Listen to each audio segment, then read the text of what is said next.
Hello అందరికీ. నేను అమ్మ వాళ్ళ ఇంటికి వెళ్ళినప్పుడు చికెన్ కర్రీ అక్కడున్న వస్తువులతో ఈజీగా ఎలా తయారు చేశానో చూపిస్తున్నాను, మీరు కూడా చూసేయండి. ముందుగా నేను ఒక వెడల్పాటి పాత్రను తీసుకొని ఆయిల్ని బాగా హీట్ చేశాను అనమాట. దీనిలో సన్నగా తరిగిన ఉల్లిపాయలు అలాగే పచ్చిమిర్చి వేసి మంచిగా ఫ్రై చేస్తున్నాను. ఆనియన్ ఎంత బాగా వేగితే కర్రీ టేస్ట్ అనేది అంత బాగుంటుంది. ఇవి ఏంటని చూస్తున్నారా? మసాలా అండి. ఇలా మా ఊర్లో పచారీ షాప్స్లో అయితే అమ్ముతారు. సో ఇవి ఈచ్ ప్యాకెట్ వచ్చేసి 5 రూపీస్ అలా ఉంటుంది. ఒక కేజీ కర్రీకి ఒక 2 ప్యాకెట్స్ వరకు యూజ్ చేయొచ్చు, సరిపోతుంది అనమాట. ఈ చికెన్ వచ్చేసి కేజీ వరకు ఉంటుందన్నమాట. దీనిలో కొంచెం ఉప్పు అలాగే పసుపు వేసి మంచిగా కలుపుకొని ఒక పావు గంట వరకు ప్రక్కన పెట్టుకుంటే సాల్ట్ అంతా బాగా పడుతుంది అనమాట. ఇప్పుడు ఆనియన్ చూద్దాము. చూడండి, బాగా ఫ్రై అయ్యింది కదా. ఈ విధంగా ఫ్రై అయితే టేస్ట్ అనేది కర్రీ బాగుంటుంది అనమాట. ఇప్పుడు చికెన్ని దీంట్లో వేసుకొని దానిలో వాటర్ అంతా పోయేంత వరకు బాగా ఫ్రై చేసుకోవాలి, అప్పుడే టేస్ట్ బాగుంటుంది. ఇలా మధ్య మధ్యలో కలుపుకుంటూ అడుగు అనేది పట్టకుండా బాగా ఫ్రై చేసుకోవాలన్నమాట. ఇదైతే నేను మసాలా అయితే దీనిలోనే దంచుతాను అనమాట. దీంట్లో దంచడం నాకు చాలా ఇష్టం అనమాట.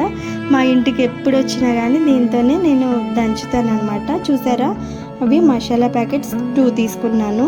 అల్లం వెల్లుల్లి పేస్ట్ అయితే వేయాలి కాబట్టి నేను ముందుగా 2 ఇంచెస్ అల్లాన్ని ఈ విధంగా ఫస్ట్ దంచుతున్నాను. చూడండి, ఇలా నూరుకుంటే టేస్ట్ అనేది బాగుంటుంది. మా ఊరికి ఎప్పుడు వెళ్ళినా కానీ నాకు ఇలా చేయడం సరదా అయ్యి మిక్సీలో కూడా వేయను, ఇలానే చేద్దామని చూస్తామన్నమాట.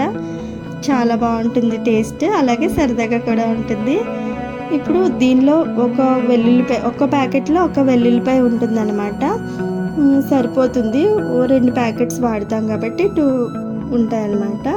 దీనిలో కొంచెం ధనియాలు, కొంచెం చెక్క, అలాగే ఒక్క లవంగం ఉంటుందన్నమాట. చూసారు కదా, 1 లేదా 2 వేస్తారంతే. తర్వాత కొంచెం జీలకర్ర అలాగే గసగసాలు కూడా ఉంటాయన్నమాట. ఇవి 2 ప్యాకెట్స్ అనేవి వేసి బాగా క్రష్ చేసుకుంటూ దంచాలి. ఇలా నూరుకోవడం వల్ల కర్రీ టేస్ట్ అనేది బాగుంటుంది. మాకు ఇంతకు ముందు అయితే, ఇప్పుడైతే చికెన్ మటన్ ఈజీగా ఎక్కడైనా దొరికేస్తుందండి. కానీ మా చిన్నప్పుడైతే మాకు మంగళవారం ఒక్కరోజే మార్కెట్ ఉండేది. సో ఆ రోజు మొత్తం ఊరంతా మంచి స్మెల్ వచ్చేస్తూ ఉండేది అనమాట. మసాలా వాసనలు ఇలాగే చేసుకుంటూ ఉండేవారు అందరూ. సో నాకు ఇలా చేయడం చాలా ఇష్టం అనమాట. మా పిల్లలు కూడా ఇలా చేస్తుంటే చాలా సరదా పడతారండి. వాళ్ళకి చూపించడం కోసమైనా ఈ విధంగా చేస్తూ ఉంటాం అన్నమాట. సరదాగా ఉంటుంది. సో చికెన్లో ఇలా వాటర్ అంతా పోయేంత వరకు మంచిగా ఫ్రై చేసుకోవాలన్నమాట. ఇలా ఆయిల్లో ఫ్రై చేస్తేనే టేస్ట్ అనేది బాగుంటుంది. ఇంకో చూడండి, నేను కచ్చాపచ్చాగా అయితే దంచాను, ఇలా నూరుకున్నాను అనమాట. కొంచెం ఈ విధంగా ఉంటేనే టేస్ట్ బాగుంటుంది. సో ఈ విధంగా వాటర్ అంతా ఎగిరిపోయిన తర్వాత కారం అనేది వేసుకొని కూడా కొంచెంసేపు మగ్గించుకుంటే టేస్ట్ బాగుంటుంది. సో ఈ విధంగా మంచిగా ఫ్రై చేసుకోవాలి. ఇలా కారం కూడా వేసి మగ్గించిన తర్వాత ఇప్పుడు నూరుకున్న ఈ మసాలాను వేసి పచ్చివాసన పోయేంత వరకు బాగా ఫ్రై చేసుకోవాలన్నమాట.